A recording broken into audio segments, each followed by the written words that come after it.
Oke, salam dan salam sejahtera, dan ulasan saya berkenaan dengan kenyataan media yang keluar hari ini yang berkenaan dengan isu yang agak panas apabila tuduhan dilemparkan kepada yang amat berhormat Perdana Menteri, yang mana kenyataan media hari ini mengatakan bahwa Anwar beri awang 3 hari untuk mohon maaf, dan kita tonton dulu videonya. Perdana Menteri yang ke-10 ini the worst Prime Minister in Malaysia. Even Dr. Mahathir yang dikatakan zalim pun tidak setahap ini.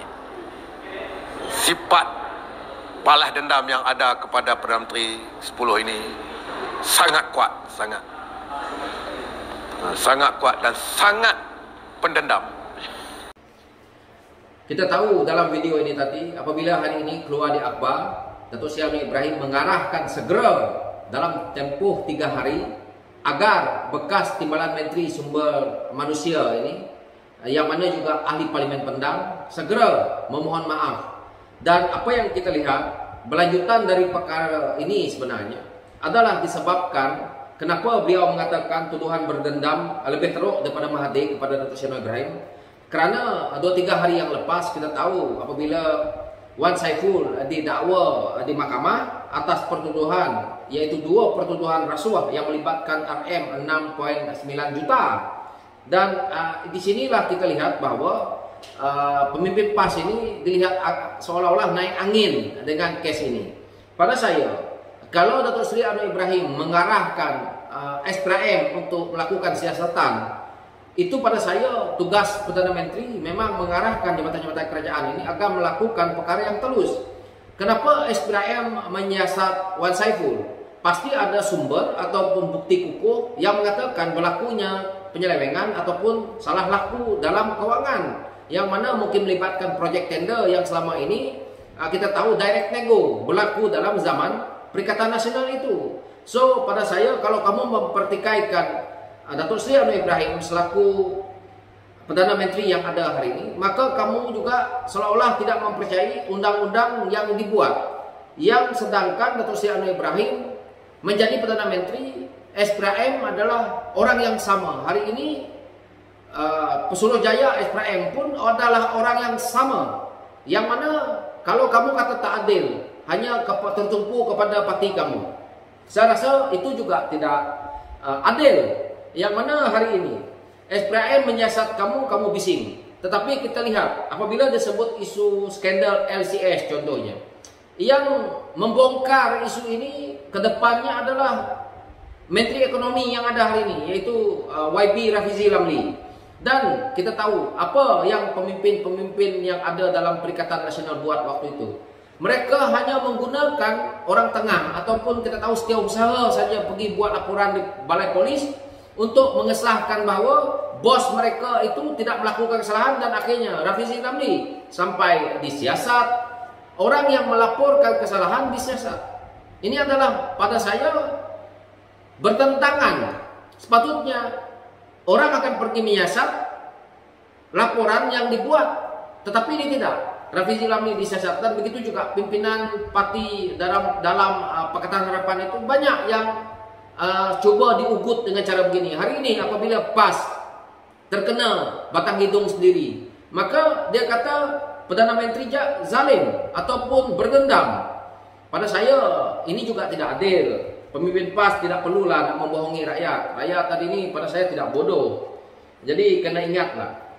So itu untuk saya nak menjawab dengan isu berdendam Datuk Seri Anwar Ibrahim ini.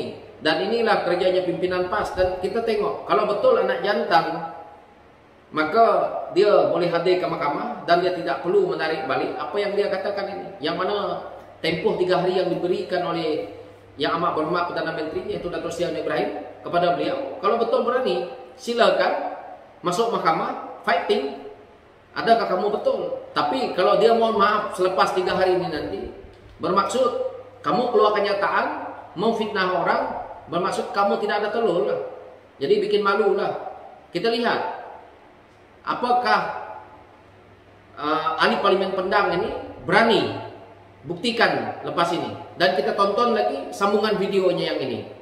Beri kesan yang sangat besar kepada kerajaan PH. Kerajaan PH yang diketuai oleh PM10 ini, dia sendiri pun secara bagi saya illegal number yang menyebabkan dia jadi Perdana Menteri. Ini satu caturan yang di luar jangkaan lah bagi saya, menyebabkan dia menjadi menteri. Oleh sebab itu, dia perlu gain the support from the voters, from the citizens. Pada sambungan video ini pula, yang mana dia mempertikaikan bahawa Perdana Menteri hari ini menjadi Perdana Menteri dengan illegal numbers. Sebab itu menjadi Perdana Menteri. Pada saya sebagai rakyat lihat, orang politik seperti ini mengeluarkan kenyataan yang pada saya agak gila.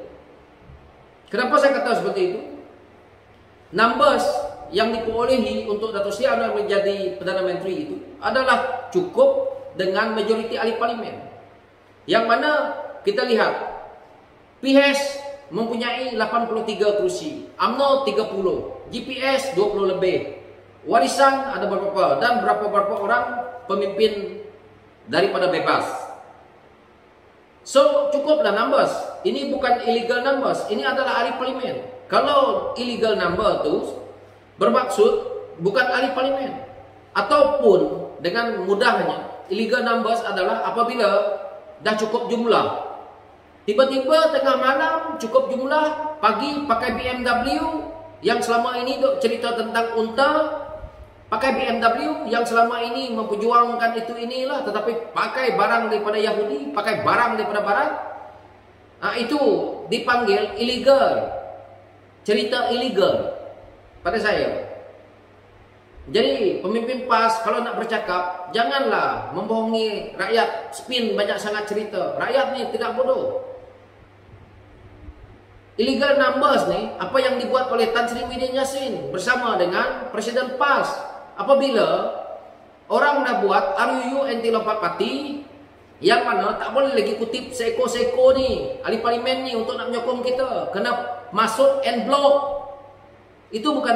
Itulah illegal number. Ni Barisan Nasional bertanding atas logo Barisan Nasional. Dah menang, kamu nak kutip mereka seorang-seorang untuk menyokong kamu. Sebab itu ada sebahagian daripada mereka dibuang daripada parti UMNO kerana dilihat perkara ini bercanggah.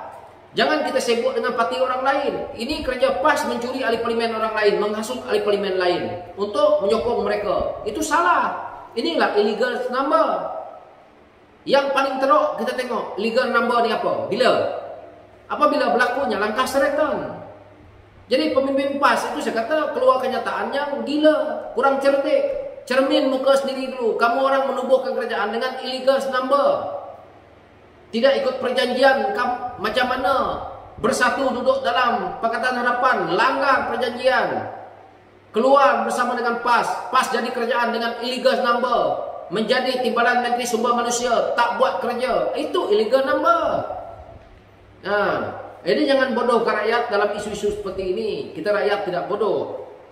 Hanya kerana kamu nak membela nasibnya seorang kluster mahkamah yang mana dipertuduhkan dengan dua pertuduhan melibatkan rasuah, kamu suka-suka mentang-mentang menjual isu kaum, menjual isu agama.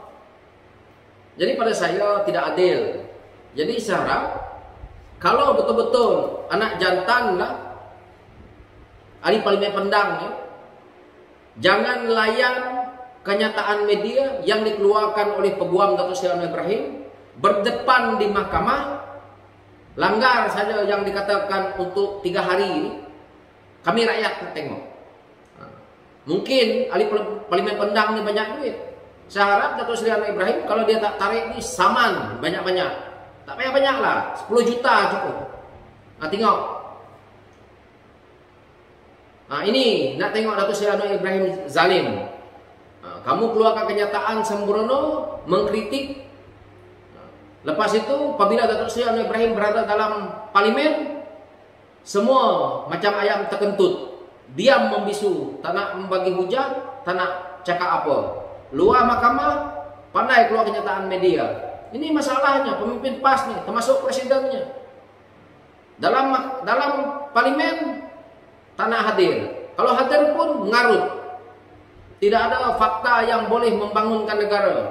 Apa? Kerana kalau tidak ada pemimpin PAS dalam negara ini, Malaysia ini tidak maju. Saya rasa lebih maju.